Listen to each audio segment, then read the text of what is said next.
And we are live now.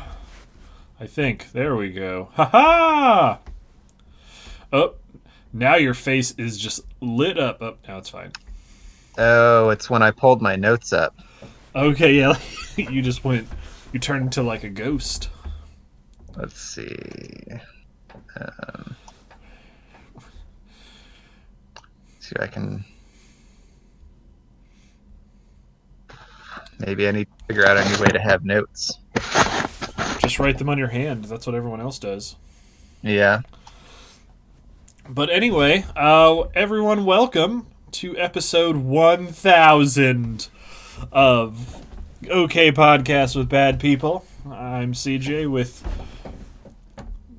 my beautiful co-host Robert Hi. and his immaculate collection of things. Yep. Which, yeah, didn't really have a joke there. I'm just actually honestly was kind of dumbstruck again just looking at all of your collection. Is that a Luigi figurine behind you? Yeah. Nice. Never noticed that before. That's a pretty recent addition. All right. Well, for today's podcast, there's no sponsor, but we will be talking about the Satoshi Kon film, Millennium Actress, as well as a weird thing that's going to be harder to describe. It'll be easier to describe when we get there because I'll take time and waste minutes explaining the premise. But if you could talk to NPCs outside of their game situation, what would you say? How do you think it would go? It's just a dumb idea I had, and Will and Robert were nice enough to humor me. But before we get to that, I will throw it to Robert for our opening bit. Yeah. So I did a little bit of research this week on a topic I thought could be kind of fun, which is various either insults or dirty words, either historical ones or ones from around the world. So like, this will be another one of those ones where I'm going to do 3 real ones and then 1 fake one, and you get to guess the insult and or slang term that I made up. One kind of like rule for this is if it's like a word from another country, what I'm reading to you is the translation of it. Gotcha. So it's like the literal translation of the insult is itself something that seemed kind of funny and weird to me. Mm-hmm. But yeah, so our first category is words that you would use to insult someone to call them lazy or useless. Okay. So our choices are A, a cumberworld, B, a Morris banker, C, a Scrabble botcher, or D, a son of an owl.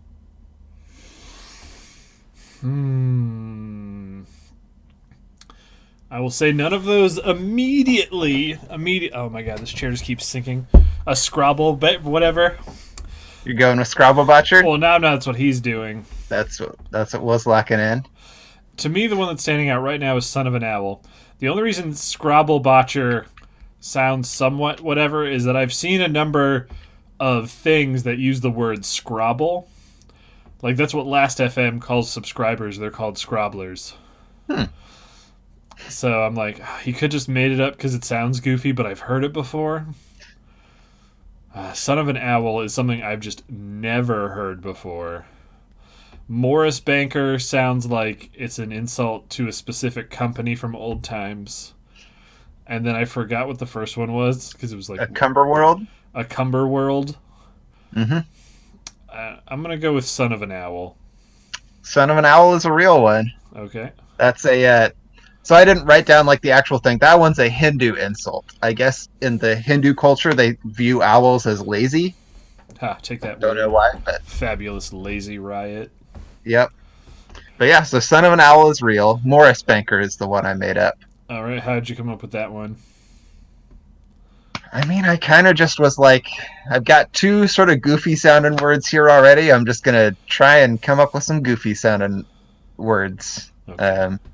Yeah, there wasn't a deep thought process on it, but I also have to say I'm deeply distracted by the fact that in our cup for our thing, there's just a bit that's just infinitely spinning, I see that. and I can't not look at it. But all right. It's pretty fun. All Anyway, right. So our next category, oh, let's get past it, is slang terms for a penis. nice. Yep. So we've got a turtle's head, B, a plum tree shaker, C, a beard splitter, or D, a bauble snort. Okay. I've heard turtle head, so I know that one's for real 100%. Your face was you only made a face when you said bauble snort. So I you're mean, that could just be because I thought they were all funny and we got to the end, but yes. So my brain in trying to game the system is either you made the face because you think it's funny because you made it up and it's so ridiculous that you're daring me to pick it, or it's a real one and you're trying to fuck with me. Fuck it. Yeah, I'm gonna go with Will. We'll hold hands and go down this ship. I'm gonna say D. you guys got me. Oh, Will, thanks for Bauble being snort there. I made up. At All right. least I got So one. our next category, I'm going to tell you the word, but I'm also going to tell you what it means. Okay. Because these are just terms for various sorts of people who you might not like. So you've got a Johnny Blaster, which is someone who's always farting very loudly. Okay. B, a cellar smeller, which is someone who only comes around when there's free booze. C, a mustard plaster, which is someone who isn't wanted but won't leave. Or D, a Nash Gab, which is someone who complains all the time. I just want to point out that Cellar Smeller is amazing, and if that's the one you made up, that is like the best thing that you've made up. Because that is such a good one. Cellar Smeller sounds real. The Nash Gab sounds like it's a goofy, stupid made-up word, but it was like made up by like Lewis Carroll and is now like a weird thing. So yeah, if you also made up that one, you could write the next Alice in Wonderland. What was the third one? A mustard plaster? Mustard plaster. Okay. Plaster stays. And what was the first one? A Johnny Blaster? I'm gonna go with Johnny Blaster A. I couldn't even stop myself from smiling when you made me say that one again. Is that what gave me away? No, it was just You were just leaning towards it. my brain was like Johnny Blaster. Johnny sounds like an old timey word, like you'd be like a Johnny something is something that, but I'm like they wouldn't use the word blaster. Yeah. That was the thing that stuck out. Fair enough. Fair enough. All right. So our last category is, I'm just calling it miscellaneous goofy ones. Okay. Some of these are insults. Some of these are just like slang terms. Mm-hmm. So in this one, again, I'm going to give you the definition and like sort of give you a sense of the general usage of it. Sounds good. So we've got a rantillion, which is someone whose scrotum is longer than their penis. B, fart on my balls, which is an expression that you say to indicate that the person you are talking to is weak and ineffectual. C, a cheerful toilet seat, which is someone who is a pushover. Or D, bescumber, which is a verb that means to spray poo upon.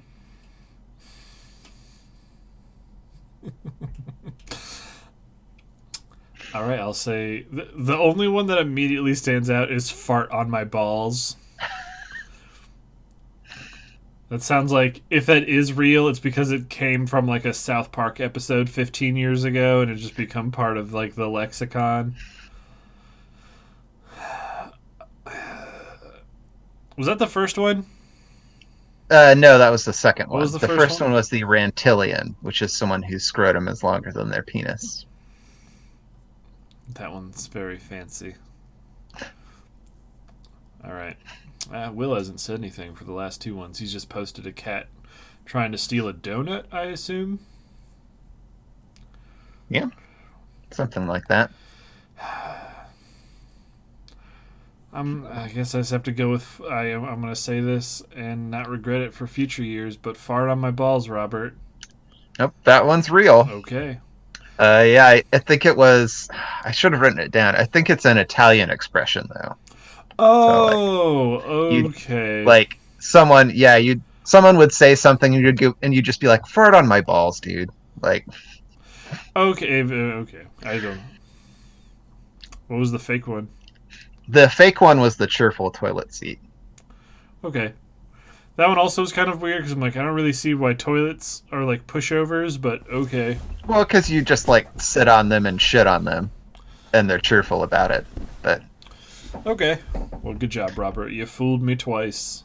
yeah, but yeah, that's what we got. All right. Well, we'll move on to something totally related to all of this weird slang for penises by talking about this movie that is, spoilers, really good. Uh-oh. Well, I'm glad you liked it. I was hoping you would. I'm realizing that I didn't change the tags. Oh, I just realized I still had it on hard mode let's play.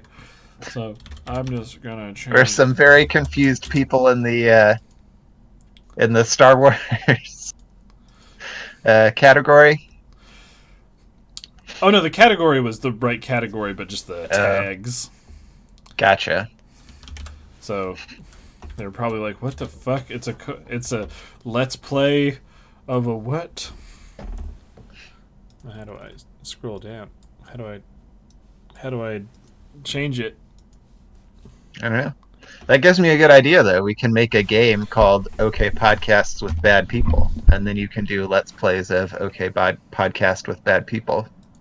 That would be rad. There we go. Now it's working. I think. It's probably too much work for a bit that would not be worth it at all. Probably not. Oh my god, Twitch, work please. I can't scroll down to the button that lets me change it. Oh no. Oh well.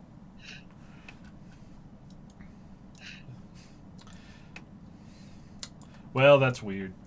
We'll just deal with it forever. So anyways, Satoshi Kon film. Yep. I was told by some people that we need to do a better job of giving at least a light synopsis of the movie instead of just That makes talking about sense. our favorite bits. Yeah. But do you want to be the one that gives the synopsis?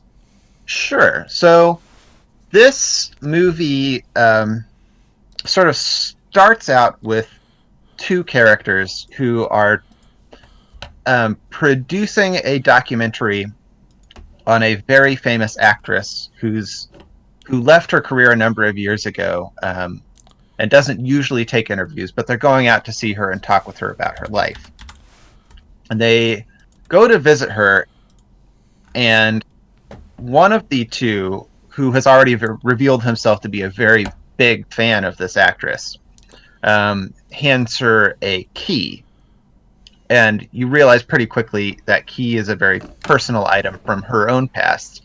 And so she starts to share with them her life story and the way that this key ties into it.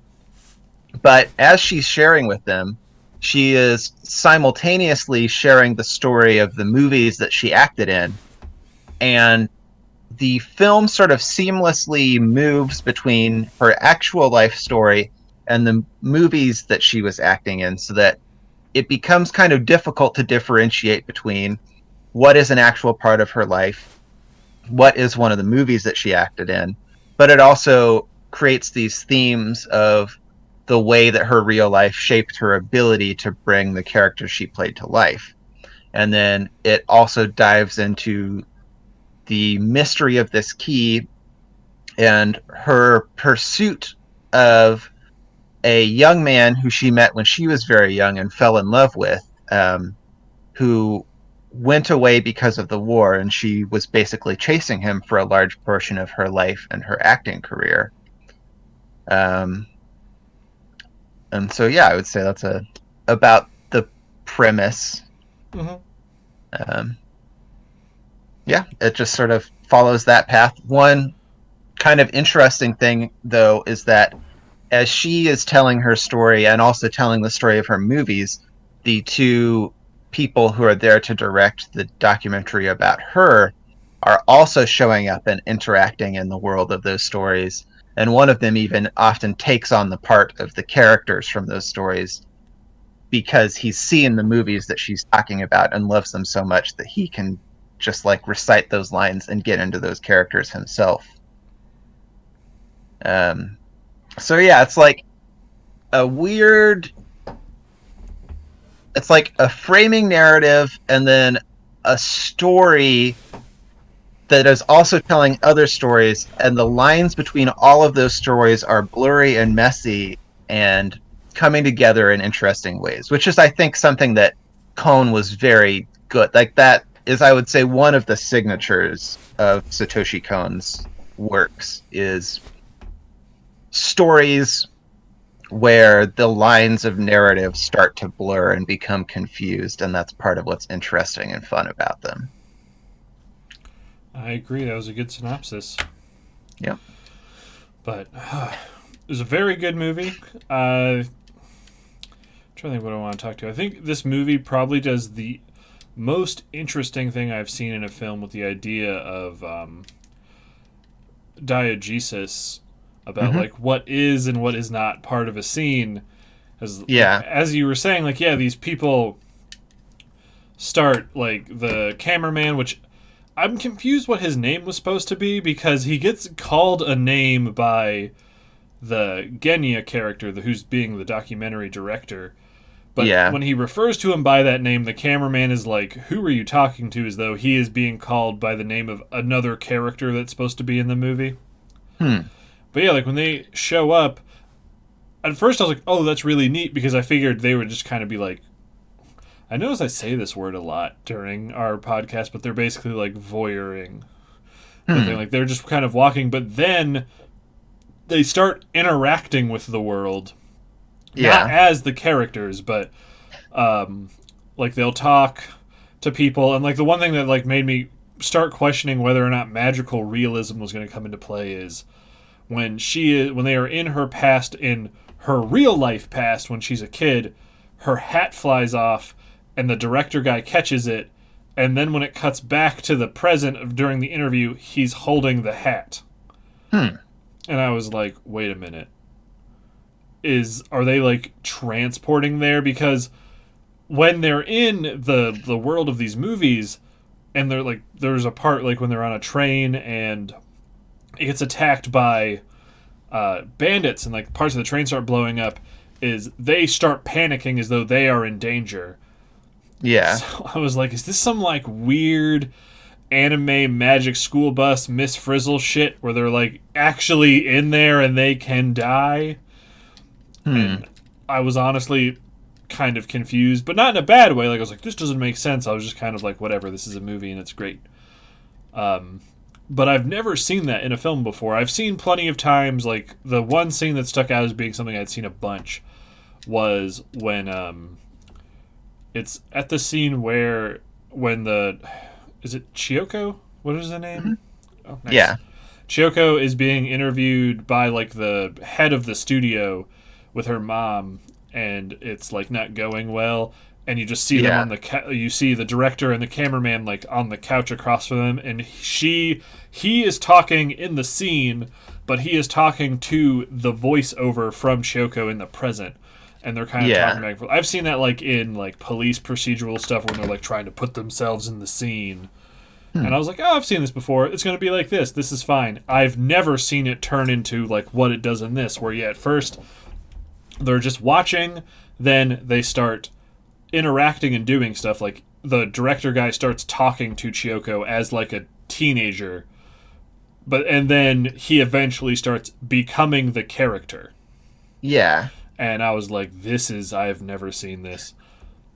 But what? Yeah, and it's almost like to hard to explain what it is, or even like having seen it to understand the mechanics of how it's working, but I feel like it's just sort of a thing you kind of have to accept almost with this Mm-hmm. movie. Yeah, it's not a horrible suspension of disbelief or anything. It's just like, okay, Yeah. it's just this is a storytelling thing. There were some times I was confused, but yeah, by the end I'd gotten over it. But what was I gonna say? I will say one thing that kind of bummed me out is for most of this movie felt like something that could have been made in live action. Yeah. So they actually, there are some interviews on the Blu-ray with the producers, and one of them kind of talked about that a bit, where a lot of people asked them, like, why didn't you just make this a live action? And the case that he made is that this movie starts feeling kind of grounded and real, but slowly just like dives into fantasy so much that he felt like it would have been difficult to express the level of fantasy that they wanted to get into in live action. Mm-hmm. But I mean, also, I think there's just an extent to which, like, I don't think that live action was something that Satoshi Kon was interested in working in. I mean, maybe he was. I can't speak for him. But, you know, like, he was a manga author and then he was a director of anime. And I think there are types of, like, characters and stories that maybe fit sometimes better with animation. And I don't know. I mean, I do feel like of the anime movies that you could adapt to live action, I think this would adapt a lot better than most of the ones that get adapted. Mm-hmm. Just like, especially because the characters feel so much more real. Mm-hmm. Like, these characters don't feel big and heroic and like otherworldly in the way that a lot of anime characters do. They feel like normal people, and the fantasy element of it is very clearly coming from the imaginations of the characters. So like, you definitely could make a live action. At the same time, I don't know if, I don't know. I mean, you could do it, but I love it the way it is. So Yeah, the only reason I was bringing that up is it was really the only thing that was kind of disappointing is that for me, if you're gonna make something animated, really do things in animation that can't really be done in live action, or because really for me, near the end when they were like doing space stuff, doing a convincing space set is doable. It would be a little difficult. But really, like, that was the only thing that I'd see animation made being easier is you don't have to build all these elaborate sets. Like, when they had the little clips of her, like, being in a Godzilla movie, yeah, it would be a big pain in the ass to, like, make a whole set for, like, a 3-second shot. But, well, and I think there are some other shots, like some of the shots with the old witch lady, especially where you'll have, like, multiple layered visions of the witch lady on top of each other. Like, you can do that in live action too, but I feel like it would be much harder to make it look good. mm-hmm. But Compared to, like, the other Cone movie, which I will say I do think I like Tokyo Godfathers more overall. Yeah. That had a lot of stuff where if they tried to emulate that in real life, it would look very special effectsy and sort of break that immersion. Mm-hmm. But this was pretty grounded. It was just all like, in all of the scenes that I was watching, I'm like, I've seen a live action movie of this that looks good enough that if they really wanted to, they could build this whole movie in live action. And I also prefer it as anime because, man, just looking at the animation in this movie is nuts. Yeah, it's really beautiful. And I guess that is like the other case that I would make for this is like, even if you could do it in live action, there's something about the fact that someone put the effort in to animate it. Mm-hmm. You know, to like go through, and this is all hand drawn. You know, like, it's so beautiful, and like, maybe that's just the part of me that, you know, like, is an artist and really really loves to see things that people have taken the time to make with their hands. Mm-hmm. That I think there's something unique and special and beautiful about that. And I would never want to say to someone like, you could make this with a camera, so why didn't you make it with a camera? But well, that's not what I'm saying. yeah, What I'm saying is if you're going to animate it, go really hard and do crazy fantastical things as much as you can. I don't know. Yeah, I mean, just like if that's not the story that you want to tell, though, but you still want to work in that medium. Well, it doesn't have to. I guess fantastical doesn't have to mean like it doesn't need to have dragons and samurais that are like doing stuff. I just mean like Will and I just watched a few episodes of this this anime series called the Monogatari series. I don't know if you're familiar with it. It's a Yeah, a little series bit. that when you're having simple one-on-one conversations, everything feels surreal because of camera work and like how people are positioned. So yeah, like you could film in live action the Monogatari series, but because of how they're animating it, it's weird. So yeah, like I just feel like this Gotcha. movie should have had more flourishes to show off the fact that this is animated, and they could Yeah. get away with way more stuff. That's really my only disappointment. Is that this just felt really grounded for an animated film.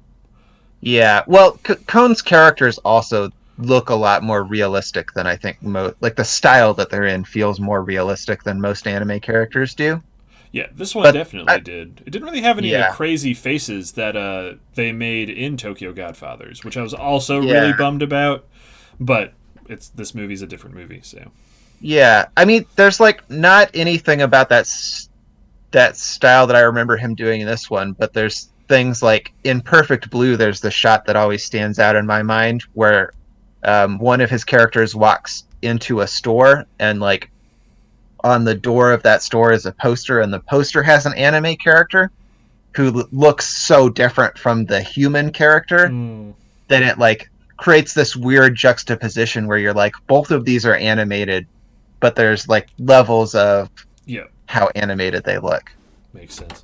The one thing in this that I noticed it and I really appreciated, which kind of flips what I was saying on its head about animated versus real life, was during the scene when she's having the like movie flashback where she's that ninja girl.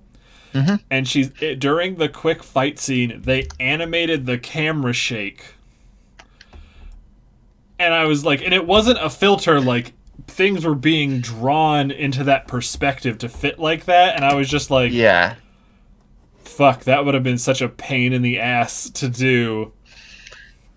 Good job. Yeah. But trying to think. I would definitely say this was also more of like a depressing film. Or at least at the most like a melancholic film compared to Yeah. Tokyo Godfathers. Yeah, I can see that. Like it's a story about someone chasing after something that you learn by the end is something they could never have achieved. But at the same time, like I think one of the theses of this movie is about the joy of chasing a thing, which like Maybe. it doesn't always feel joyful in this movie, but at the same time, that Chiyoko's final line, at the end, where she's like dying in the bed, but also in the rocket, and she says basically like, "I think I just loved the pursuit of him." It's the More chasing than of him that I love. Yeah. See, the thing with this movie is like no one, and I can't think of any examples of anyone being happy. Like no one gets a happy ending in this movie. Yeah. And it made me really question whether or not that line meant what she said or not, or if it's she is dying and she knows she's dying. So if it's kind of like this last ditch effort to sort of convince herself that her whole life wasn't a waste of time. That she's like, I love it, because she doesn't say it happily. Like when her character says it, she says it with this complete like blank face as she's just staring into the unknown. So it almost kind of had like a feel to like the end of The Graduate, where like the camera cuts away just before the facial expression changes to show whether or not they are truly sad or if they're just thinking about what happened. Yeah. So like by the end of the movie, I was like, that was really good, but then I was kind of like bummed. Not to the level of Irishman bummed, but I was just like, oh. I was hoping for a happier movie after watching Tokyo Godfathers. Yeah, this one's a lot more bittersweet than just sweet. I mean, like, I think Tokyo Godfathers has some bitterness too, but like the ending at least implies that something kind of happy is going to happen. Yeah, but this was just there's no resolution to anything. Yeah, I guess I would say though, like one case that I think you could make from this movie is like maybe she spent her whole life not necessarily feeling, like her whole life feeling unfulfilled and chasing this thing. But in that process, she created these really, really beautiful movies. Mm-hmm. And especially from the perspective that Genya brings to the story, that like her movies had a huge effect on a lot of people's lives. And so, like, I think there's a certain kind of meaning in that too. But Yep, that makes sense, and I agree with that. But it's still, for me, it's always about like what's happening to the characters. yeah. And to the characters, it's all just kind of a bummer. Hmm. And I was like, oh. I think if this was a live action movie, I would have been much more sad. Mm. Because the like level of animation, this kind of kept this feeling of whimsy and Yeah. stuff that kind of kept everything above the water line for me. Hmm. It's funny. I think we're kind of like the opposite in that way. Like, for whatever reason, I'm always more moved by stuff in animation. Like, there are a lot more animated movies that make me cry than there are live action movies that make me cry. That's not what I. No, I feel But, exactly the same way. That's not what I'm saying. okay. I'm saying not. It's not about a matter of feeling emotion. As if this was a live action movie, I would have just been more bummed out at the end, rather Mm. than other emotions. Because it's just like, look at all these dead people. But watching it in animation, there was just this rush of other things. Yeah, like I didn't cry, but I came pretty close to crying near the end. Like I was like, oh, but no, there's I can't really think of any live action movies that have made me cry. Yeah. But I've seen animated stuff that's been like, yeah. Like I watch anime all the time, and there's been anime moments where I'm just like, oh yeah, friendship.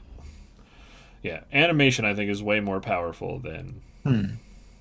traditional cinematography, but that's because I'm a huge Yeah. weeb, I guess. Well, there's I can't remember the name of the guy right now. Scott McCloud, I think is his name.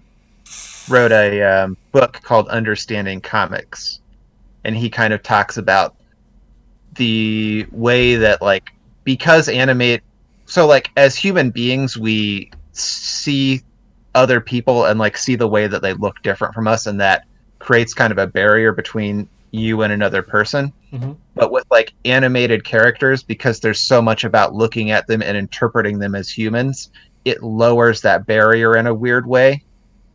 So like if you have a drawn or animated person, it becomes weirdly easier to sympathize with them. Hmm. I mean, that makes sense. It's a fun little tangent there. That It was a good tangent. But yeah, it's a movie I do recommend. I don't want to watch it for the next one because I have another suggestion for next week's movie. But I'm All right. sure we're going to watch Perfect Blue. Yeah, At that, some and point. I do want to rewatch Paprika again also. Oh, is that also Satoshi Kon? Hmm. Oh, now I'm more excited to watch it. Yeah, so Perfect Blue was his first movie. This was his second. Tokyo Godfathers is his third, and Paprika is the last one. Hmm. And Paprika, even like, if you remember, there's a scene in Paprika where he's like running around in front of a bunch of movie theaters, and I think Millennium Actress is the movie that the theater is showing. Ha. Yeah, but I don't think I've actually seen Paprika as a whole. I've seen bits and pieces here and there. Hmm. But I know like what it's about, and its animation is really good. Yeah. Yeah, well, yeah, I'm excited for that. I'm excited. This movie to me feels like it's building on Perfect Blue in a lot of ways because the technique that he uses of like both of them are movies about an actress, Mm-hmm. and both of them feature the idea that the actress is becoming confused about what is thing that they're acting in and what is the reality. And the way that Satoshi Kon uses cuts to play with those ideas. Um, this felt like a real evolution of that. And it's sort of interesting because he uses it, of course, to create kind of like horror and tension and a sense of disorientation in Perfect Blue. But here it's used to create, like a sense of whimsy and wonder almost. That's pretty neat. Man. Yeah. I'm trying to think of like what else I want to say about this movie. Okay. I mean, I have a couple questions that might be interesting to kind of delve into. All right. So, one thing, I'm curious, how do you feel about the fact that we never learn what the key goes to? I'm not too broken up about it. The moment he was like, it's to the most important thing, I'm like, okay, it's like friendship or whatever the fuck it is. Like, I knew it couldn't be like a thing that was like, it's the Holy Grail. Yeah, it was going that would have been so funny if they'd put that in. Like, it's just I mean, it would ruin the movie, but it's literally the key to the pearly gates or something like that. Now, like, I knew it was gonna be something like that, and then the meaning of the key, like, I honestly was just like, it's not about what the key opens, it's about what the key represents. Yeah. So I could see someone being annoyed with it the same way, like, it made me laugh, but not like, haha, it was funny, but I was thinking about, like, as the movie was ending, I was like, man, I don't think they ever said what that dude's name was. And then just in the credits, he's just the man with the key. Yeah. And I was just then you never really see his face clearly either. Nope. Which it's revealed partway through the movie is because she has forgotten what his face looks like, which I think is a really interesting I mean, you get a pretty good look at his face during, like, the one samurai one when he's, like, escaping. Like, you straight on see his face. But he just looks although like I guess everyone else. Yeah, I mean, I have questions with that one about, like, how real is it, since she's in, like, there's obviously at least some element of that is the movie world, because she's in samurai gear. So, like, maybe in that one it's her bringing the feelings that she has from her real life situation into a scene that she played in a movie. Gotcha. Okay. At least that would be my interpretation of that. That makes sense. But to answer your question, I didn't really care that we never learned about what the key does. Okay. Well, that's good then. I figured this would... I don't know, sometimes there's, like, things that you don't get an answer to, and I'll be like, I love that you don't get an answer to that, and you'll be like, I don't love that I did not get an answer to that. But yeah, if the movie was more like if they would have focused way more on, like, what's the key open, what's the key open, what's the key open, and then we never got it, but it was like, aside from her asking what does the key open, like, when she first gets it and gets that answer, I think only, like, one more time it gets brought up, and it's when she loses it on the movie set. Yeah. And you just hear a stagehand go, "What's it open?" But it's also drowned out by all these other questions. So, like, my brain just sort of transitioned away from, like, it's not about the key function over whatever it does. But no, I'm sure if this was ever remade in live action in America, that key would get J-Brums super hard. Yeah. And then it wouldn't tell you, and then everyone would go, "What the fuck?" as the movie lights are coming on and they're asking you to leave. That's probably true.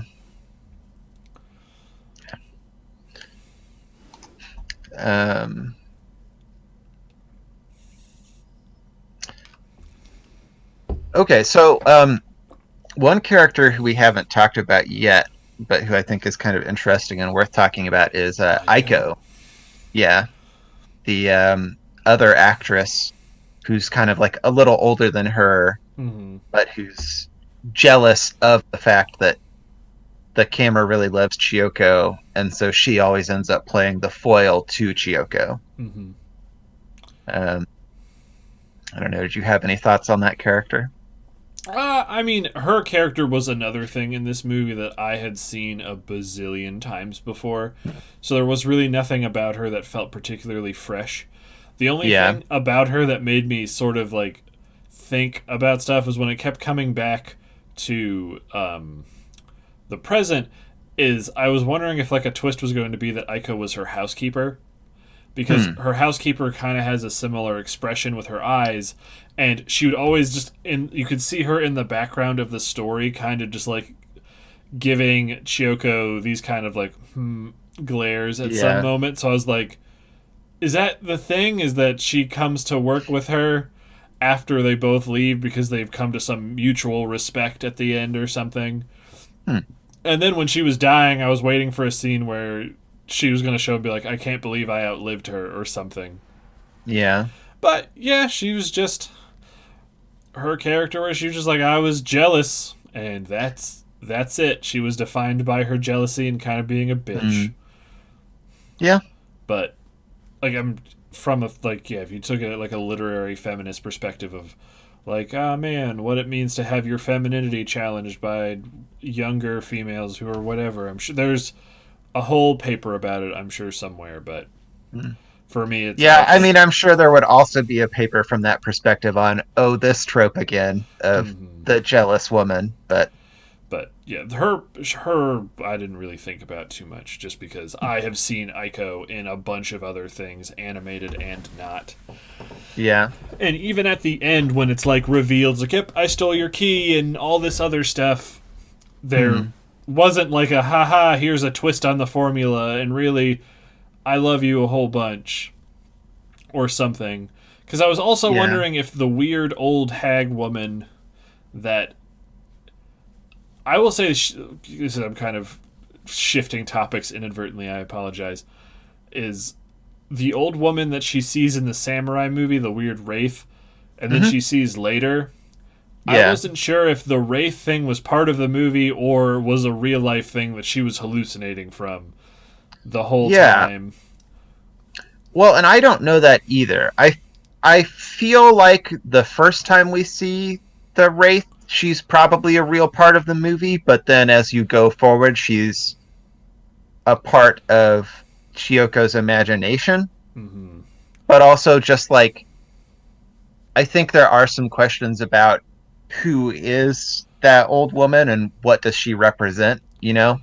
Yeah, Uh, because like by the end, like the reveal thing that I sort of got with when she's looking is that's a reflection of herself because like yeah. she's looking at it. The thing I was confused by is when she's like, the wraith says, "I love you so much I can't stand it," and And that's I hate you so much I can't stand it. because the Yeah. hating one, that one made sense. Whatever. When this is like, then I love you, which that was making me think is, oh, is this like the foreshadowing of Aiko's thing? Is that Hmm. she hates and loves her, but then that just never got resolved. So it just let me going like, what does the wraith mean?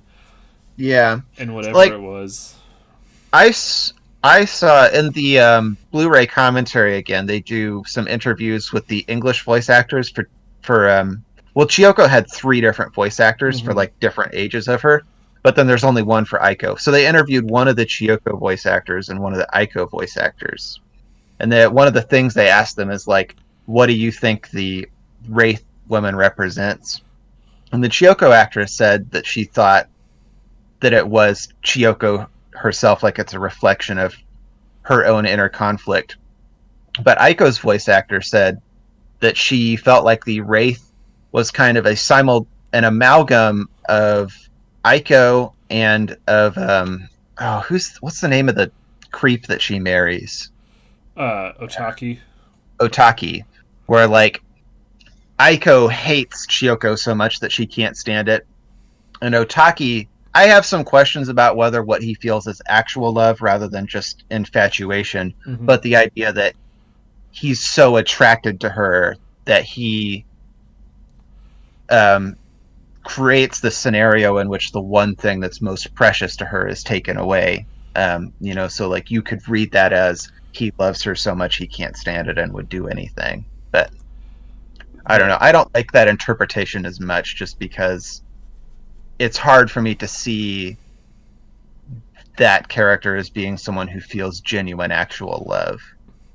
I guess if I have to think about it a bunch, which I guess this is the point of this podcast, is the Wraith is not maybe necessarily a representation of any one in particular, but maybe the idea of chasing after someone that you love and trying to achieve it is it's because this whole thing is I curse you to be stuck in the flames of eternal love forever.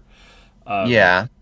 And the idea of hating to go through this process, but then like you said, because she's like, I love the chase, is what I love, is that she's like, and I love you more than I can stand it as well, is just being in this situation is a that's a really good interpretation. Take that, Aiko and Chiyoko's voice actresses. Yeah. Well, there's some other things that like play into that theme of the chase too. For example, when she's talking to the artist in the shed, he says that his favorite phase of the moon is the phase that comes before the full moon, because you can look forward to the full moon during that phase. So it's like the anticipation of the thing is almost better than the thing. Which again would like go into that theme of like the joy and also the pain of the pursuit. Gotcha. I think we solved it. Yep. Perhaps so. Yeah. Well, so one thing we could talk about is some of the like comedic moments of this movie, because it does have some bits that I think are really funny.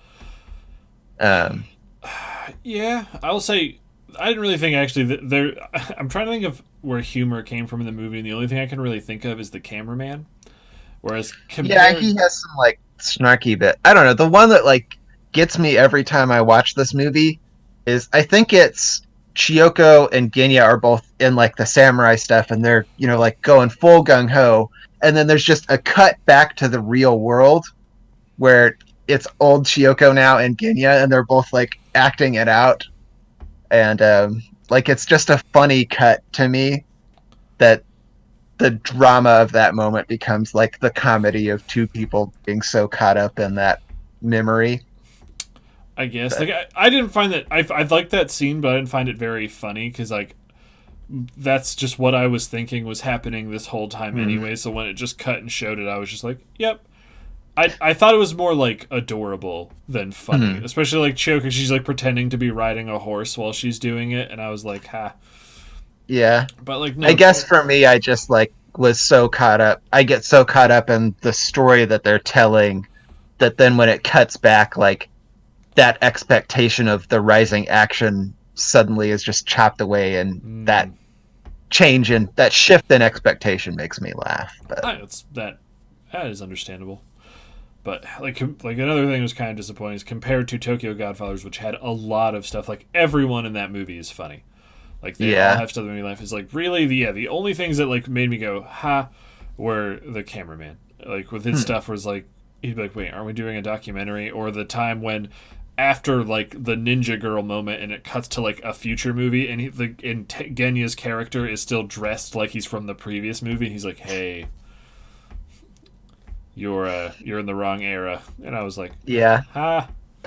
Yeah, I can't remember laughing like out loud at any of this movie. I was just like, oh. Yeah.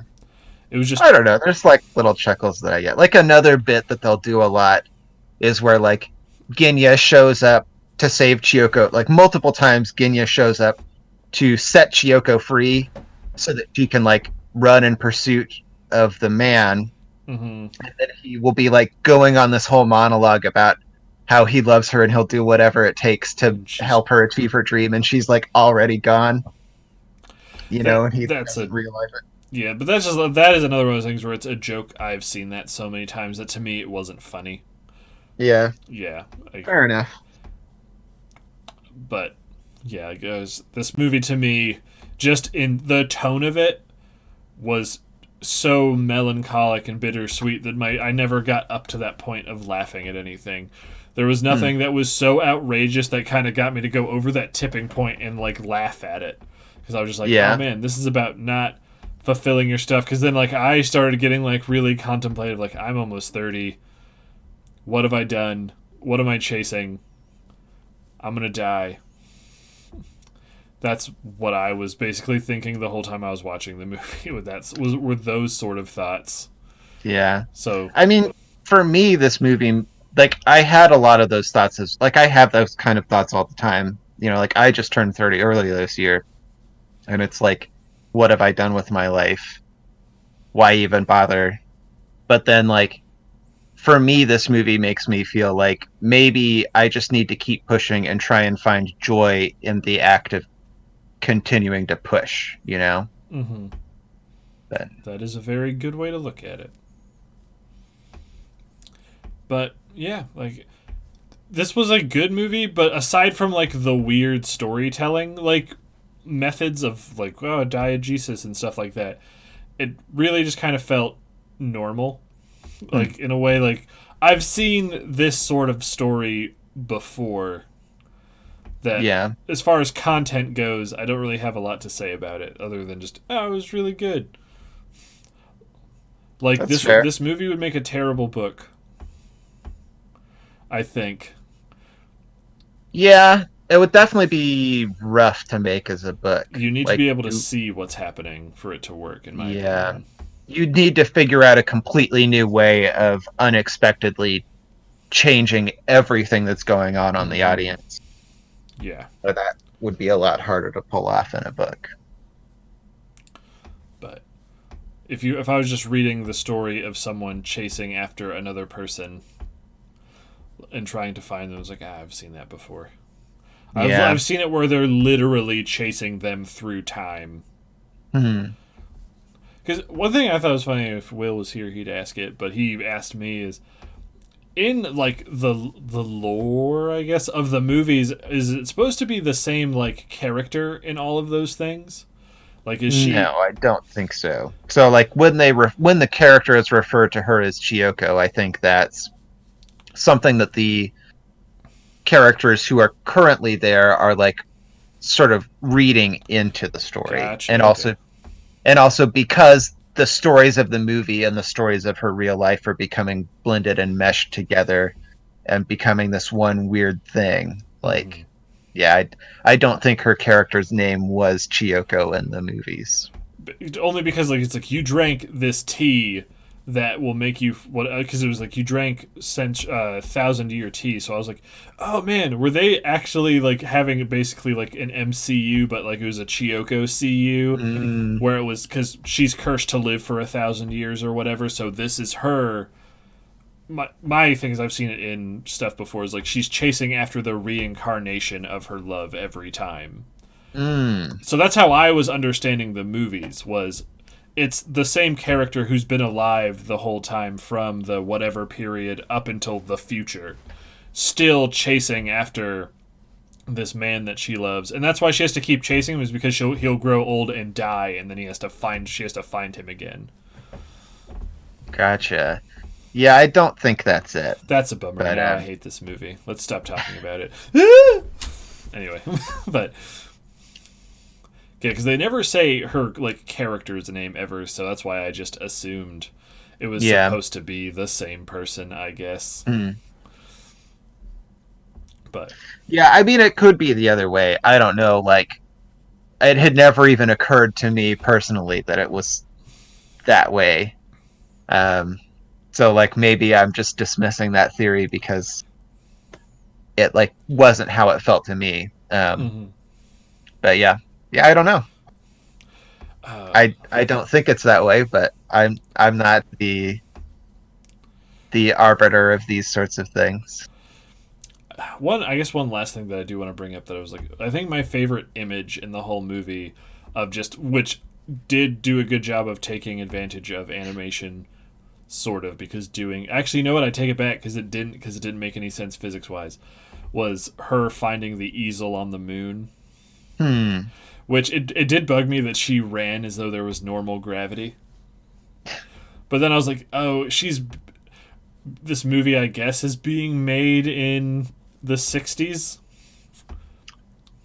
like Oh, the like the movie she's in as the space person would be getting yeah. made in the 60s, but then I also Hmm. was like, 2001: A Space Odyssey was also made around that time. What are you doing, Studio Gimli or whatever the fuck you were called? Yeah, well, I mean that they would have been from a Japanese studio though, which would not have had nearly the budget I'm just, nor the expertise that Kubrick had. but I I'm feel just, like it's forgivable for them. yeah, that. But the Um, striking idea of seeing the easel on the moon, I'm like, oh man, I want to like make something and just call it Project Moon Easel, and people are gonna be like, why the fuck is it called Moon Easel? And then I can be like, it's based on the movie by Satoshi Kon, and then they're gonna be like, shut up, CJ, get out of here, and I'm gonna be like, no, yeah, Moon I really Easel. did love in that scene though the way that it creates very vividly. Like when she talked with the painter earlier, he talks about how it snows all the time in the town where he lives and how he likes to go out in it and it feels like a completely different world. Mm-hmm. And then there she is on the moon, literally a completely different world, finding that snowy painting.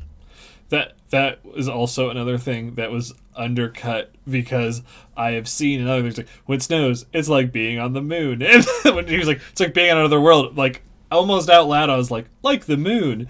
And then at the end of the movie, he's on the moon, and then it starts doing that like voiceover. It's like, oh, aren't we clever? And I was like, I guess. This movie came out in 2001, so I don't know if it did it first or whatever, but yeah, that I've just watched and consumed so much media that like Mm.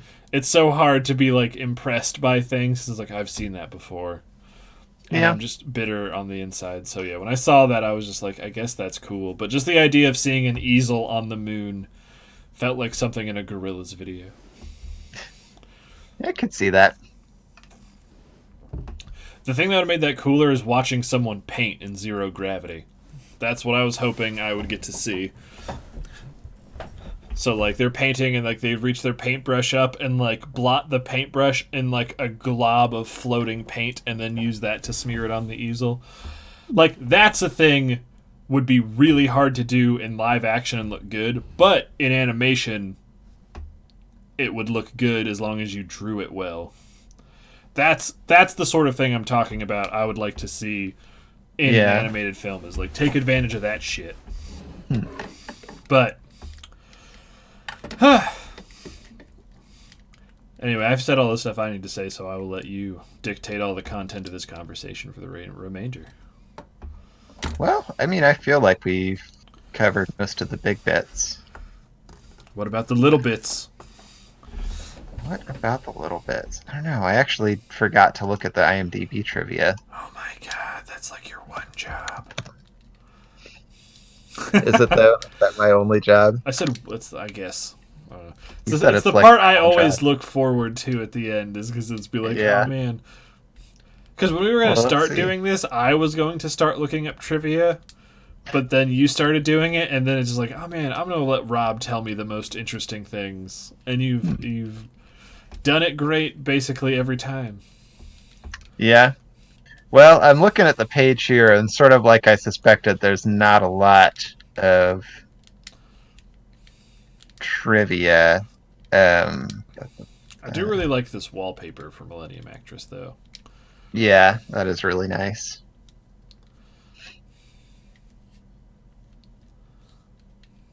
Yeah, briefly scanning these, none of them seem like super interesting pieces of trivia. Oh dang, it was just a movie that was made with nothing weird happening. None of the animators had to get picked up in an ambulance every morning. Yeah, not as far as I can tell. Well, all right. If that's everything, I guess we'll move on to our next topic. Is that all right with you, Robert? Yeah. Well, before we do that, we're going to run a quick little ad. And Oh, did we want to rate this movie? Oh, yes. I give it 2 thumbs up. Watch it. Oh, hands are... I'm holding... Why am I holding this lighter? 2 thumbs up. Oh, are we giving it numbers? What's our rating scale? Like, how are we doing I mean, I this? think out of 10 is a pretty good one, but Okay. 8. I think this is a 9 for me. If you want to give me half stars, I'll give it a 9.5. But Yeah, if I just have to give it 8, it's really good. The things it doesn't do enough things with animation for me to be like the animation in terms of expressing imagination wasn't anything, and to me the story was okay. The animation is what made this worth watching. Like, if this was a live action film, I probably would not. If I saw a trailer for this movie in live action, I would be like, I don't give a shit. But seeing it animated, because I love animation, is what's kept me watching the whole time. If they went, hey, we're making an anime version of the Titanic, I'd be like, all right, I'll watch it. But I recommend it. I do not recommend it more than Tokyo Godfathers. I'd agree with that. I think Tokyo Godfathers is my favorite. I think Tokyo Godfathers is probably my favorite movie we've watched so far. But the movie I will suggest for our next one is something that I think I like more. Ooh. And does do the thing I'm talking about of using animation to its fullest. Because next week will be the last podcast of 2019. Indeed. So I'd like to go out on top. But if you're like, I don't want to watch another anime film, then I'll be like, never mind. No, I'm down to watch another anime film. Then do you want to watch Redline? It's on Amazon now. Yeah. I mean, I have the Blu-ray for it already. Well, aren't you a fancy boy? That was like super cheap when I picked it up. Really? Yeah, it was like $6. Damn, like Alex, I remember in college, he was a friend of mine. Oh man, I'm just throwing Alex out under the bus. I think he's roughly knowing that we have this podcast. Is he wanted to buy it, and he like was on Amazon. It was like $50 or $60. Oh wow! But this was I mean, I picked it up a couple years ago. So this was like 2011, 2012, but. Yeah, because he like showed it to me, and then he's like, I want to buy the Blu-ray, and he's like, it's so expensive. But all right, well, we will move on to the video game portion of this podcast, and we will be back in 60 seconds, and if you don't have to watch ads, we'll just talk about bullshit. Yep. Boop! But, yeah. Is this just going to become the anime movie channel? Maybe.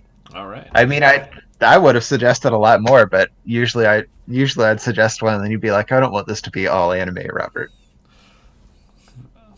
But maybe that was just your excuse to avoid having to watch Ghost in the Shell. I don't know. Ghost in the Shell is not something like I'm excited to watch, just because like I don't know. One, I'm not a huge sci-fi person, and two, I just don't care. I guess it's something like I'd be like, oh, Ghost in the Shell is great. I'm just like, I bet it is. It's probably fine. I don't know. It was like a very formative movie for me, so I feel like I'd have a lot to say about it. But is Ghost in the Shell like, did it start as a movie or was it a show first? Well, so it was a manga first, and then a movie, and then the show is actually a different canon from either of those. Oh. The movie is also a different canon from the manga, and then I think the Arise series, which they're currently doing, is yet another canon. So there's like 4 different Ghost in the Shell canons, plus probably some other. Is 4 Ghost in the Shell canons enough to bring down an EVA unit?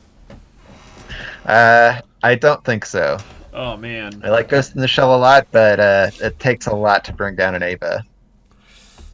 All right. Yeah, you need something that can get through an AT field. What is it? Anti-terror or what is it? Absolute terror Absolute field. Terror. Okay. Because it's a Freudian concept. Yeah. I just couldn't remember. I knew to do something with terror, and then we talked. Yeah. All right. Well, for our second, I guess third part, and no one's here, so who really cares? But I'll bring it up anyway, and we'll talk about it for a little bit. Is something. The reason this, I came up with this idea is something I've noticed in playing a lot of games, especially these bigger budget open world games, is that there can sometimes be a blistering conflict between like gameplay and then like the logic of a game world. Yeah. Where you can be the ultimate hero of Skyrim, but then you accidentally like kick a chicken. Or, like, things for me, which happen a bunch, is like, oh man, they'll be like, here, have this steak dinner. And I'll be like, thanks. And I click to pick up the steak, and then I'm like, oh, I'll also pick up these carrots. But I'll miss, and I'll click on the plate, and the plate belongs to them. And they're like, you're stealing this plate. We have to arrest you for plate stealing. Yeah.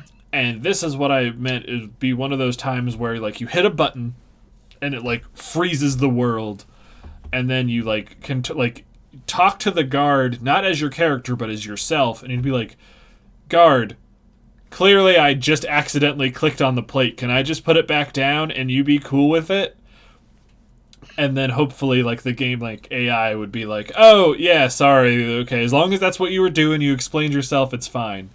And then like the game would just let me boop drop it on the ground, and then the game would go back to normal. So I know that's a very weird headspacey thing. Okay. But that is. I may have misunderstood this and asked some different sorts of questions, but it's okay. It was a dumb thing, so whatever we talk about is what we'll talk about. Yep. No one's watching these on YouTube anymore. Everything's getting copyright claimed. It's great. Yeah. I mean, the Skyrim thing is like a funny one also, because even if you don't misclick on the plate, like what's happening in game usually if someone gives you food is that you're like picking it up and then putting it in your pocket. So like, what does that person feel like? I just served this dude dinner and then he just like put it in his pocket. Like that's kind of weird. Yep. But so that was my example of kind of like where this idea came from. But I feel like what you've just said. What were the things you were thinking I meant? So mine are, I think, more along the lines of questions where I'm just like interested in the confusion that an NPC would feel, or like interested in like what's going on with you, that like the kind of behavior that's going on is something that you're just being cool with. So like I have a Skyrim one also. Okay. That I wrote down, which was like, I'd like to ask the Skyrim shopkeepers, like, one, why is it that someone can wander into your shop and put a bucket on your head and you just kind of like, you're like, this is cool? And two, what do you think is happening when there's a bucket over your head? And like, why do you not suspect anything when you take the bucket off of your head later and like all your shit is gone? That is a good question.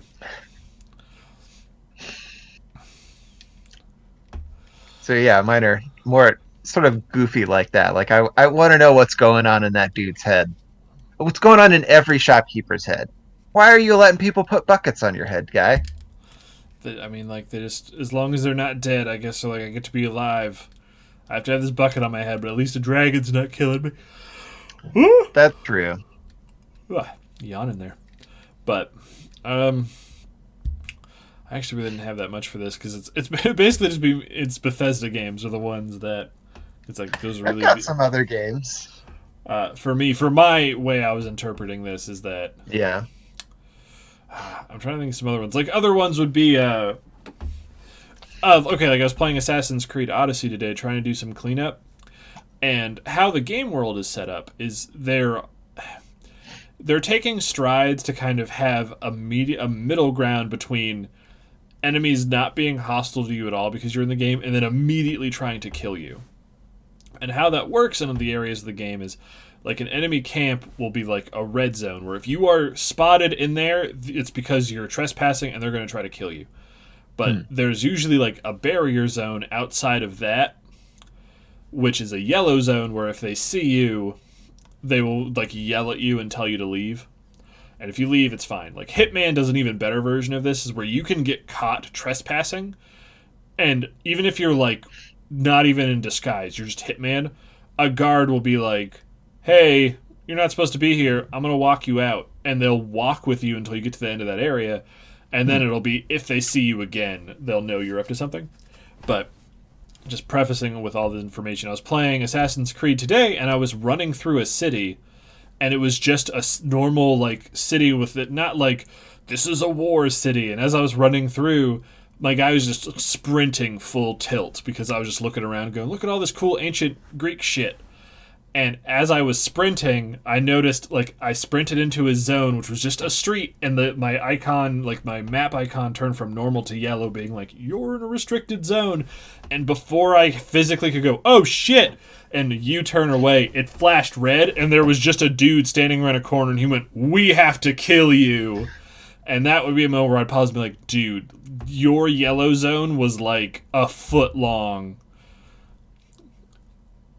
I'll leave. This was not me. I'm not like running in with all my shit trying to kill you. Can I just turn around? Yeah. And then they would be like, oh, okay. Don't do it again, though. And I'd be like, I will, because I'm going to come back and kill all of you. But this time right now, it was your fault, game. Basically, I just hope games of the future are smart enough to correct themselves when developers just like kind of mess up on little things. And I can't like fault Ubisoft because for this particularly, because oh my god, there's so much content in Assassin's Creed Odyssey where like they can't make sure that every camp and everything is perfectly proportioned and balanced for gameplay. But this would be one of those little times where the AI of the game would then go, oh, they probably meant to make this a little bit bigger. We'll forgive you this time. Because now that you know, we can punish you if you fuck up again, but since you didn't know, we won't fuck you up with your ignorance. But that was another one. What else you got? You guys got to make your zones bigger. Well, I had one from the GTA universe. That's just because, like, one. Yeah, like, so my thinking was, like, in the GTA universe, you can go on, like, the kind of rampage that if someone did that in the real world, like, that would be on the news for weeks, and, like, that guy is a literal monster. If he did not die in the process of his rampage, like, he's in jail forever, no questions asked. But, like, in the GTA universe, you can go on that rampage, and, like, if you get shot or incapacitated, you just, like, wake up in the hospital and they charge you some money and boot your ass out on the street. Or if you get arrested, they just, like, take your guns away and, like, charge you a fine, and then you're out on the street. And I just want to know, like, how the people who live in that city feel about that. Like, well, what's going on with them that they're like, this is okay. That is interesting that you bring that one up, because I believe the newest game, they actually do address that. Is when you are killed during, like, the rampage thing, and you wake up in the hospital, by what people are saying is, it's as though you didn't do all that stuff before you died. It's you, like, something else happened, you're waking up at the hospital.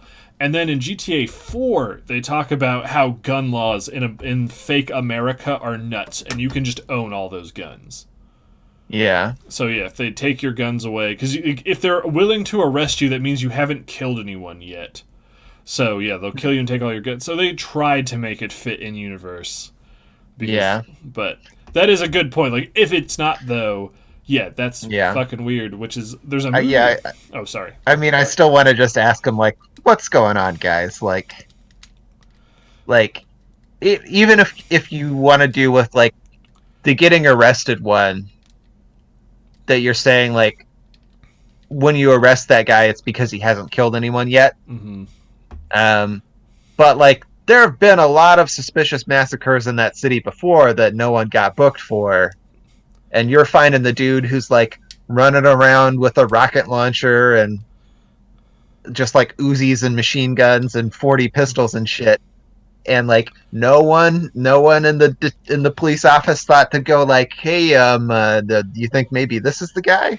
Well, see, they wouldn't, because there's another weird shit thing is outrunning your wanted level is you can kill 1 billion people, get up to 4 stars, and then hide somewhere. Cops have seen your face, but then because you hid long enough for all your stars to disappear, you can walk back right in front of a cop, and they'll just be like, oh, hey, I'm not after you right now, so I can't arrest you, even though I know for a fact you have committed 18 felonies in the last 4 minutes. Yeah. I don't know if Kaz would be fun to talk to. Actually, I don't know if it'd be fun to talk to any of those people. Now that I'm thinking about, like, all of their characters throughout Metal Gear. Because Snake is an idiot. Kaz is just like, we've been played like a damn fiddle. And then Ocelot, I would just be afraid he's trying to betray me the whole time. Because he is a quadruple agent in that series. But I would like to meet them, but I don't think I'd want to hang out with them for an afternoon, because the conversation would be like, so Snake, I went to Burger King, and he'd be like, Burger King? And I'd be like, yep, I got a sandwich, it was pretty good, they have a new dollar menu. A dollar menu? And I'd be like, okay. Stop it. But, oh man. But like GTA would be another one where it's almost like I'm realizing all of these are like ways to deal with a game's version of an authority figure just lashing out against me for things I didn't do on purpose. Like I've had it happen where a dude will hit me with his car. He'll get out and start beating me up, and then I'll punch him one time, and then the cop will be like, you're under arrest for punching that man. And I'm like, he hit me with his car and then tried to beat me up. Yeah. At the very least, you have to arrest both of us.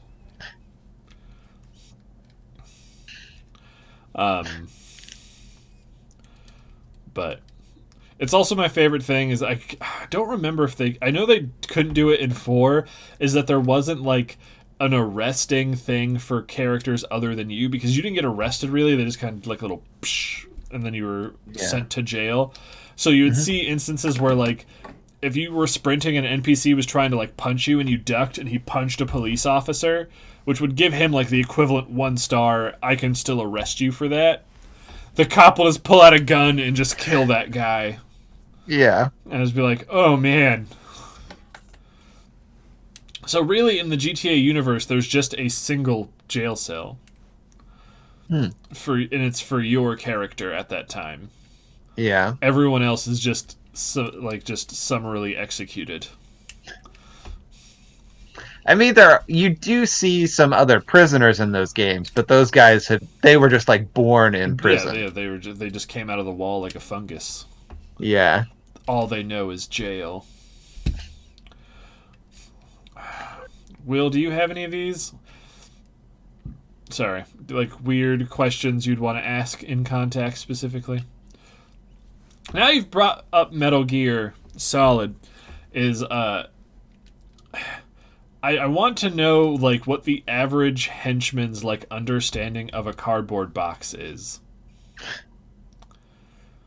Because like I don't know if you've seen 5. Have you seen 5 or played? Yeah, I've seen. I know what the like cardboard box is, and also there's like the little balloon things that you make where it's like a snake balloon. Well, it's the Fulton recovery system, which is loosely based on a real thing. Wait. Oh, are you talking about the inflatable snakes that you throw out and they pop up and they're like, pretty good, kid, and then like they make people walk? Yeah, I was talking about those. Oh, okay. Where it's just like various things that you can do to confuse the NPCs. Mm-hmm. Because like what they added in like 5, aside from like, so you know what I'm talking about with like the decorated boxes? Have you seen those? Yes. Okay, where if you're in the middle of the fucking desert and you look over and there is clearly a cardboard box that has been destroyed and is standing upright with an anime girl, that your first thought is, oh yeah, anime girls, instead of like, what the fuck, we're in the middle of the desert, what's happening, demons? Or this is a weird thing, I'm not ashamed because I am who I am. I want to see the pornography of the Metal Gear Solid universe, because it is so potent and so enthralling that like the most trained crack operatives of whatever terrorist or military organization is in the world, if they see an open book of that pornography, they stop and will stare at nothing but that for minutes. And they don't even turn the page. It's like that one picture is so good. I want to see it. Like, I want to know what it is. And they kind of fuck with it in 4, and you can actually like look at the magazine, and it's just like normal humans in bikinis, which are like, they're nice, I guess. But I'd be like, huh, weird. This is sticky, and then I'd like kick it away. Well, I mean, so like maybe though it's the opposite. It's that everyone in that universe is like at the level of you remember like back in the old Counter-Strike games where people would like make a spray that was like a little porno thing or something, and you'd put that spray on the wall and then just like go hide somewhere and wait for someone to come along and look at that. It's like everyone in the Metal Gear Solid universe just has like the brain of a 13-year-old, maybe. I mean, that would explain a lot of the schemes. But, like, that can't be, unless they're all, like, 13-year-old savant geniuses, because, like, there's way better technology and stuff.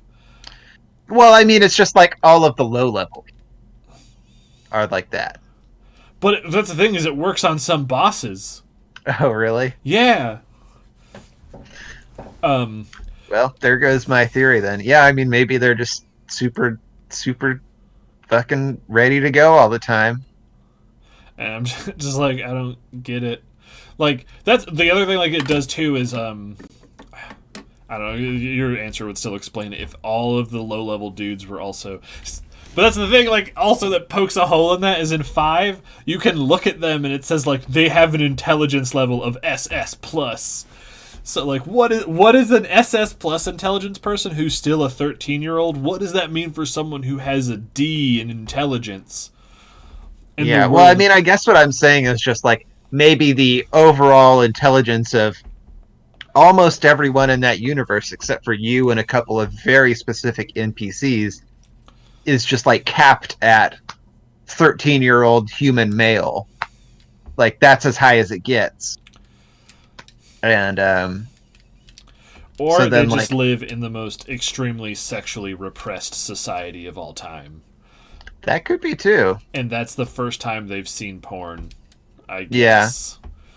But, I don't know. I feel like your thing is better of just, like, questioning weird shit like this for NPCs. Because I have another one for Metal Gear, but I'll let you... Do you have any more? I mean, yeah, I've got some more. Okay, let's hear yours. I got more questions. So, one that I kind of want to talk to the Toad characters from the Mario universe.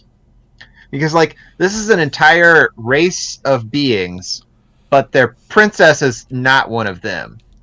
So, like, I kind of want to know, like, how did you guys come to this decision that, like, you don't want to be led by a Toad person? You want Princess Peach to be your...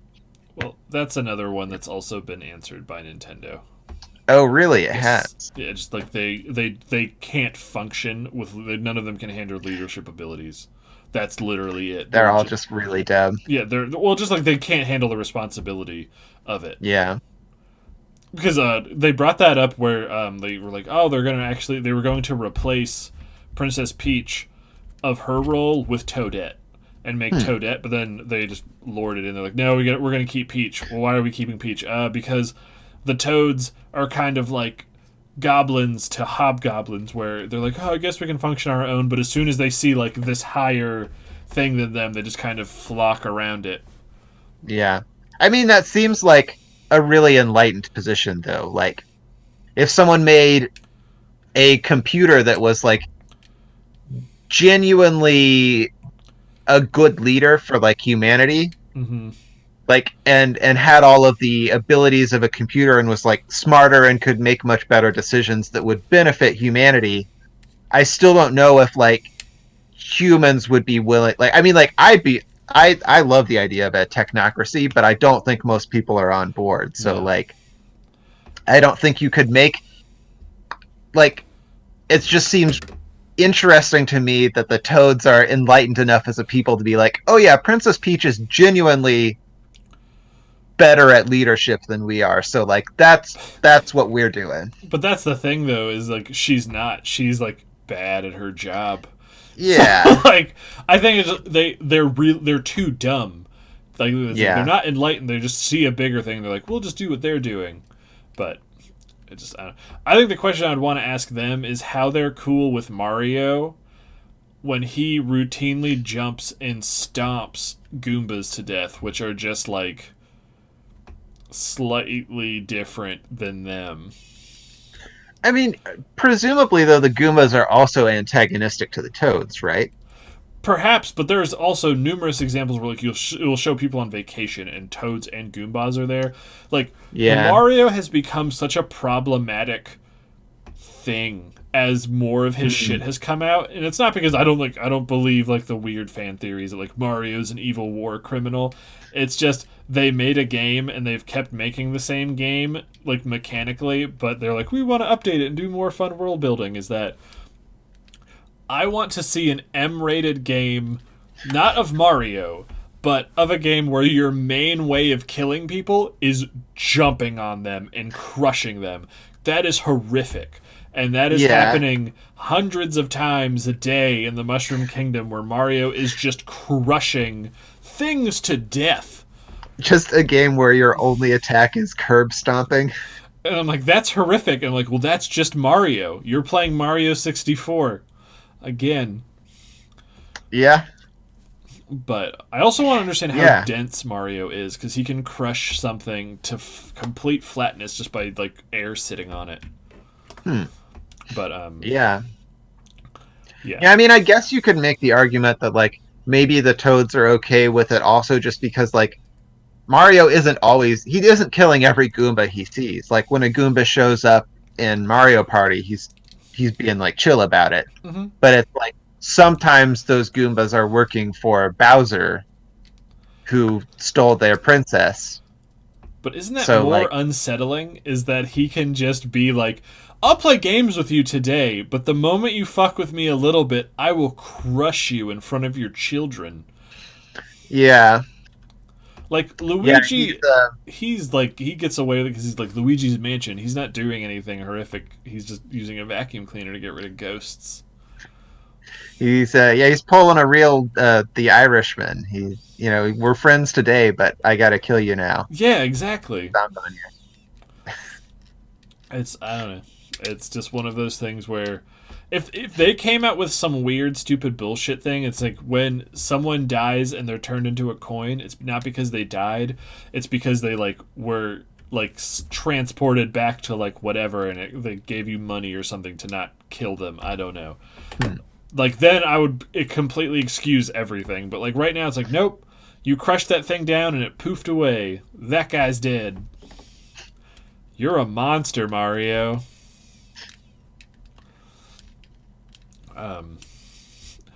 But yeah, Mario's so weird.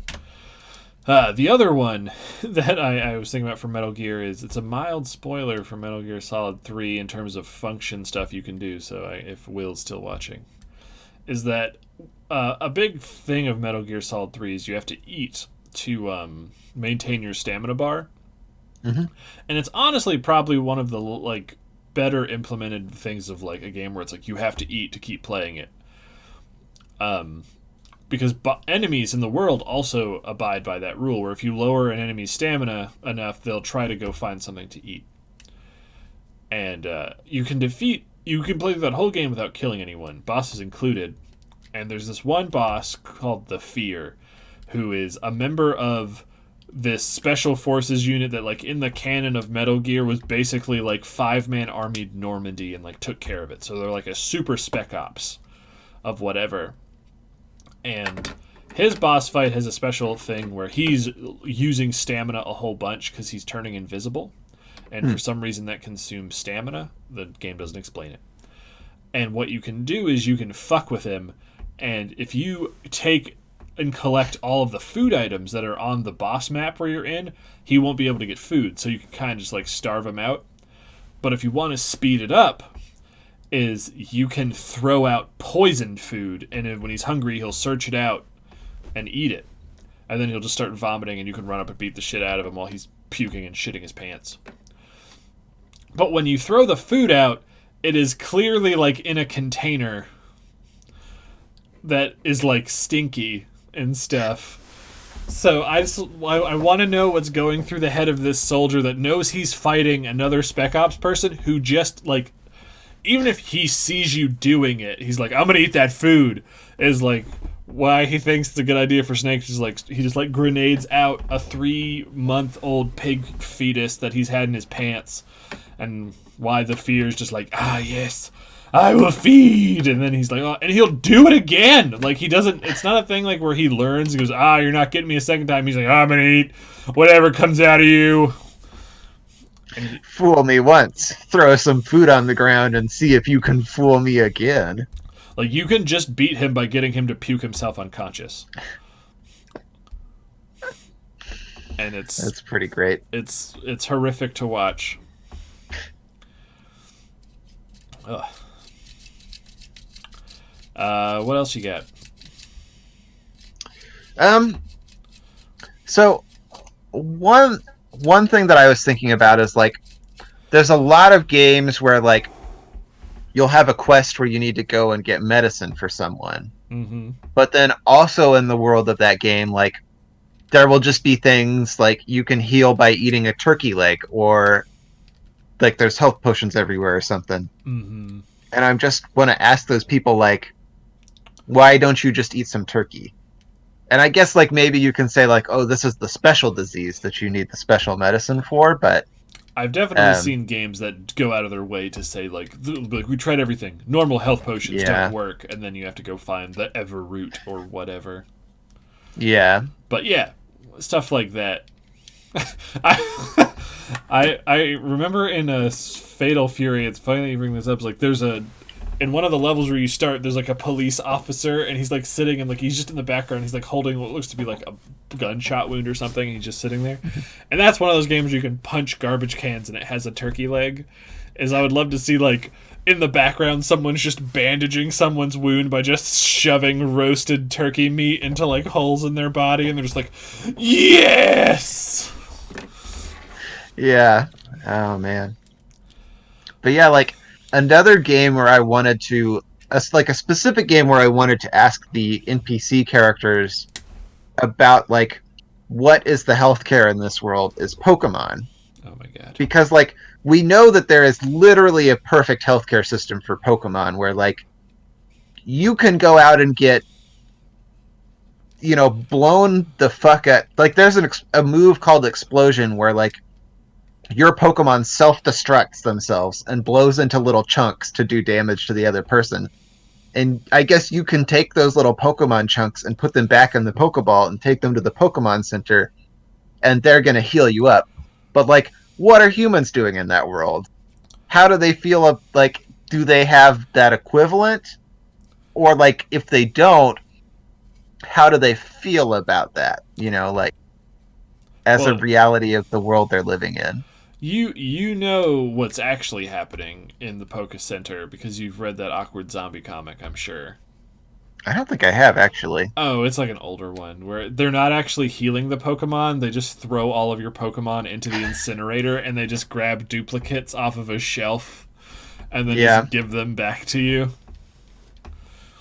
I mean, like, maybe, I don't know, like, the Pokemon that you have, though, they at least have to clone the memories of the old one into that Pokemon. Oh, though. if you want to get super technical into it, I'm sure they could bullshit that because all Pokemons are effectively data. Because you can store them in a computer, is you just manipulate the data. But I would be like, yeah, that is well, I mean, it is a good point, but I was saying that is crazy. But since you guys ruined my whole life by telling me, like, no, there were Pokeballs before, like, civilization because of literal magical tree nuts, I'm just like, whatever, everything involving Pokemon is magic. And humans are just like, they have Pokemon magic, we have AIDS. That's what it is. I've seen, like, when I watch some of the show, like, they have super medicine that can, like, I think in one of them, like, someone breaks a bone and then they're just given an injection and they're like, yep, it'll be better in a couple of days. And I'm just like, what? But I might be misremembering or thinking it's another one. But I remember seeing in one of the shows someone getting, like, the high potion spray just sprayed onto their arm after they were, like, slam-a-jammed by a Poke. And they're like, I think it's broken. And then they're like, it'll be okay. And then they just spray the outside of his arm with a thing. Yeah. And then, like, I mean, that's still gotta, like, feel bad as a person, though, that, like, a Pokemon can literally chunkify itself in an explosion, and then, like, 5 seconds later, it's back in fighting form. But you've got to spend, like, a couple days waiting for magic health potion to heal your arm. But do we know that they're chunkified? Because, like, is the move called Explosion? I thought it was called Self-Destruct. Well, there's two. So there's explosion and self-destruct are different Wait, moves, but what's the difference? I think they have a different base damage. So like one is a higher level move. I don't remember which. Oh, okay. Because the only ones I've ever seen use that are like Electorb or whatever the other version of that is. Voltorb. I think Coughing also knows it, and there's some other Pokemon that can learn it as well. But I've always, when they show, which I'm sure because it's obviously kids' television, is it's not like they are physically exploding. Is they just release all of their like physical spirit energy in a big burst. Because everything they use, they just lay on the ground going, Yeah. It's like Megamine from Konosuba just using her one spell she can use a day, and then she just loses all muscle control and falls over. I need to watch that show sometime. It's good. So, yeah. I mean, I think it's another. I think it's no. I don't think it's a. Is it a boxer hockey? I think it might be a boxer hockey comic, or it's Awkward Zombie. It's the one where it's like a Gyarados fighting a Pidgey, and the Gyarados use like Hyper Beam, and like it zooms back and you can see the Hyper Beam from like orbit. That's how big it is, and then like Pidgey just kind of falls over, and it's like Pidgey fainted. So it's like, I'm confused about the mortality of Pokemon more than anything else, because I know in the like lore that Pokemon eat each other. Yeah. But how do they not like kill each other in Pokemon fights with some of their moves? Yeah. Well, like Pokemon eat each other. Humans also eat Pokemon I sometimes. like see humans eat each other, and I was like, that's true. And like They yeah. kill them and eat them, because like I can think of like when they eat like the food Pokemon, they eat like bits of it, but it like grows back. Yeah, I'm not sure. I don't know. There's one that seemed like there's one from the new game that just felt like hilariously graphic to me. The description of it, Oh god. where it's that Appletoon, where it's like one of the two evolutions of that Apple Pokemon. The Flapple. It's not flat. So Flapple is one of two forms of a Pokemon. Oh, what? Applin, yeah, Applin is a little bit like Eevee, where it has divergent trees that it can evolve down. Gotcha. Okay. And yeah, so one of them is Appleton, and the Pokedex entry for it describes how children love to pull the back off of it and eat the flesh off of its back, Fuck. which is just a horrific nightmare. Like, is it killing it though, or is it like? I mean, I guess that doesn't kill it, but I don't know. Oh my god! But just like the idea of like children having fun at a park, like in the sandbox, like look an Appleton, and then they just like hold it down, and they're just like yeah, and they're just eating it, and it's just like Appleton or whatever.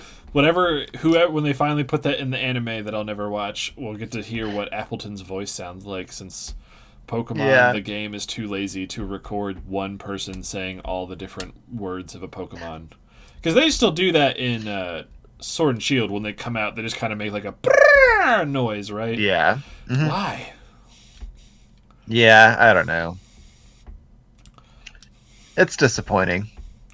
But anyway, but I mean, maybe it would also be like kind of annoying if every time your Appleton came out, it was like Appleton. I don't know. It's just to me, it's annoying when they make that noise. So at least me being annoyed at them saying their own name would be like, I don't know, on brand. I mean, I guess to me, it's like I don't even notice the noise anymore. Like it could be muted and there's no difference for me. I don't hear it, but okay. Why aren't we talking more about fighting Foodons? That's what I want to know on this channel. Fighting Foodons? What is that? Oh my god, I wish Will was here. Will, he's probably fucking playing video games. It was another like stupid Pokemon ripoff where you cook a dish and then you put a card on it, and then the dish turns into an anthropomorphic version of itself. Like the main character had fried ricer. Oh man, that sounds awesome. I want to play that game. Well, it's not a game. It's an anime. I'm sure there's a game of it, but it started as an anime. And you know what? When we come to visit, or if you come down, we will watch some fighting Foodons, and Will be furious the whole time, because they'll just be like moments of silence, like when we went to go visit Kyle. Mhm. Like we were just like sitting on the couch quiet, and I just went fried ricer, and Will just like this look on his face of just like, oh my god, just shut up. And I hadn't said it for months, so it's not like I'm always talking about fighting foodons. Yeah. I mean, okay, so here's what I'm going to propose though is maybe I watch an episode of this tonight, and if Will isn't watching right now and doesn't say no, don't you dare do it, then tomorrow we can just both say fried rice all the time while we're streaming Dark Souls. Yes. It's also terrible, by the way. So I'm just giving you that Okay, heads perfect. up. Yeah. But yes, it has the best like stupid tagline because like Pokemon's like gotta catch 'em all. Fighting foodons is it's the food with attitude. Fighting foodons, like it's oh man, the Fox Box was the pinnacle of animation television. Thanks, 4Kids. Oh man. I want to do the opposite. I want to do not 4Kids, where we buy animes and then we dub them with like inappropriate stuff. You do the like ghost stories thing. Well, Ghost Stories isn't inappropriate. It's just like they just changed it completely because it was dumb. I mean, isn't a lot of it like I haven't seen it, but I thought it was like sort of well known for the fact that a lot of the stuff is like kind of inappropriate jokes. But I mean, maybe things I can like remember is like they run into a police station and the police station like guy is like, I'm eating donuts, and he's not eating donuts. He's just touching his face, and then the main character goes, "Stop doing that, you fat pig! We gotta go do it. It's crazy stuff." Like he just like says this really thing, but I'm sure I have not watched a lot of it. yeah, But I don't know. I was under the impression that there was a lot of kind of like Shin-Chan-y humor in there, but oh man, Shin-Chan, you're the only real life person aside from the only like full-blooded Japanese person that I know who has talked about Crayon Shin-Chan. I've watched Shin-Chan. I think like the whole series maybe 3 times. Is it good? So like Uh-oh. I think it's I think I don't even know. Like I honestly I find it a lot of it funny. Some of it though, like there are some jokes that they make where I'm like, oh man, that's in bad taste. But yeah, I don't know. Do you like, recommend recommend me giving it a look? I feel like you won't like it, but so I guess what I really appreciate about it, and I know there's other shows that have done this, but like what I find really funny in it is that there's an ad running right now for some reason. So okay, but well, anyways, like yeah, we're winding down. Yeah, it's like it does that thing where it's a show set from a child's perspective, but living in a very adult world. And like the things in it that are the funniest to me are like those interactions between the like kids in that world and the adults in that world, and like the misunderstandings of that the kids are having of the like adult things in that world. But then also like there will just be extended bits that are not that great where it's like Shin-Chan doing a butt dance and you're like, that's okay.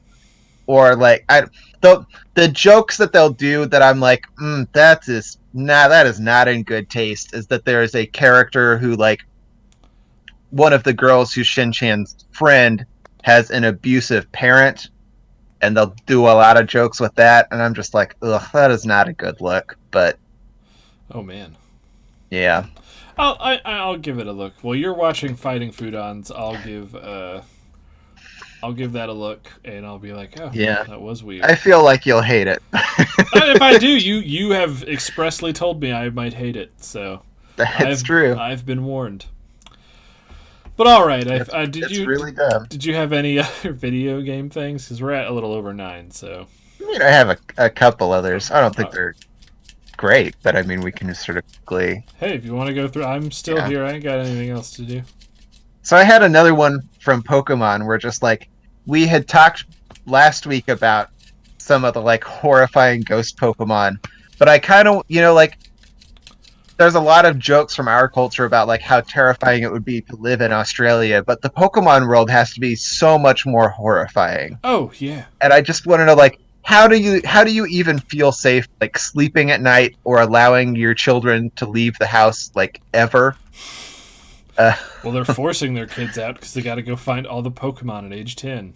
yeah, yeah, like that's a world where your kids are like not only leaving the house, they're like going across the world by themselves with no adult supervision, and at the same time, that's a world where there are creatures that literally prey upon children in order to lead them directly from here to the afterlife. And like that that just I don't know, I feel like that's a tough world to fall asleep in at night, and I want to know how people do it. And maybe they can give me some of their secrets, and that will help. That I don't know. I Yeah. would try to move away if I lived in the Pokemon world. I'm like, I'm going to space, but I'm sure there's space Pokemon. So Yes, there are. no.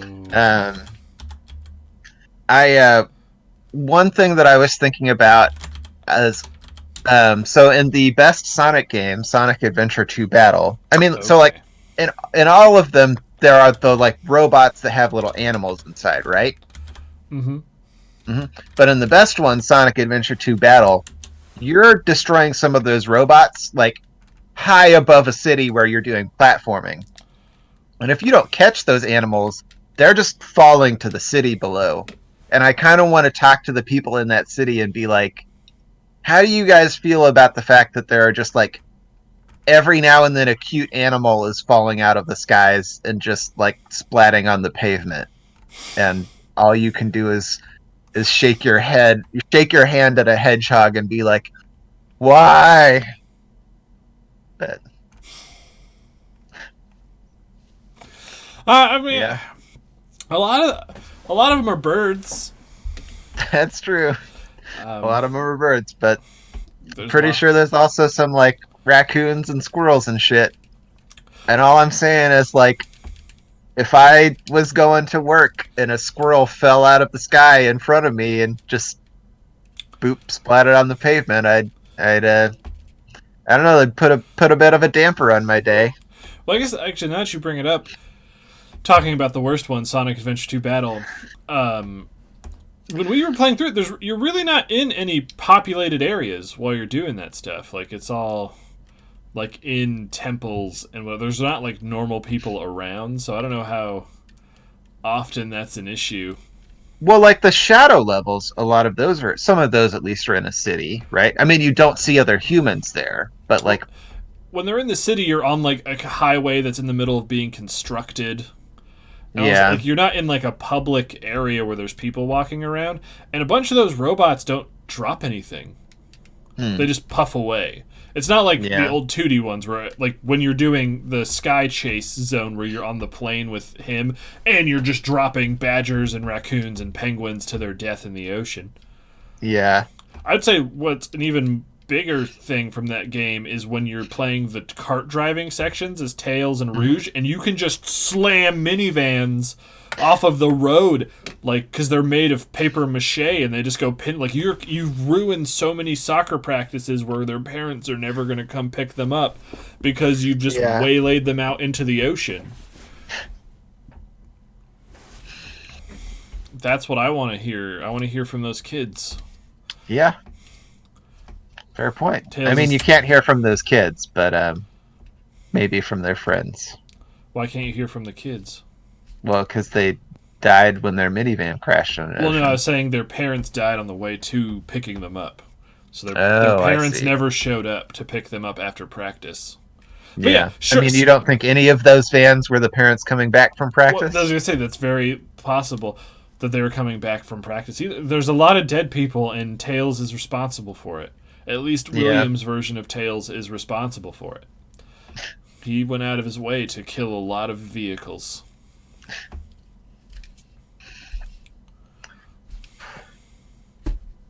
Yep. Yeah. Well, yeah, I think we've hit all my good ones. Nice. All right, well, we decided to do Red Line. Do we have a second topic? I don't have an idea for one, but um, Do we want to do our? It's the end of the year, so I'm gonna say like we haven't done like our best moments in gaming, like moments of like like from this year I just know I mean ever ever. like Um, I don't know. yeah, we can do that. So I was like I can't really think of like a Christmas because it'd be past Christmas actually it'd be the Mhm. 26th. Gaming resolutions for next year. Well, that could be a fun one. All right. I kind of like that idea. There we go. We did it. CJ salvaged his dumb suggestion with a less dumb suggestion. All right. I mean, it was a suggestion. I just feel like I have a hard time remembering.